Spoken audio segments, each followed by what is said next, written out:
আজ অনেক দিন পর এলাম রাম ঠাকুরের আশ্রম।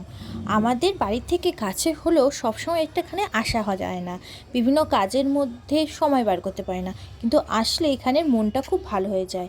আসার সঙ্গে সঙ্গে দেখছিলাম এখানে ঠাকুরের আরতি বা গান হচ্ছে, দেখে তো মনটা আরও ভালো লাগলো। চলো ওটাও তোমাদের কিছুটা শোনাই।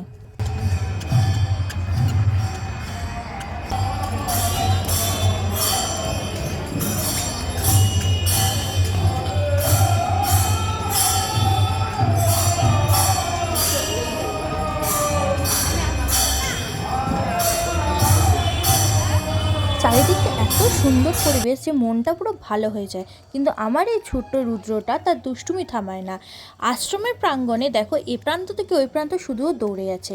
আমি চলে গেল প্রসাদ আনতে।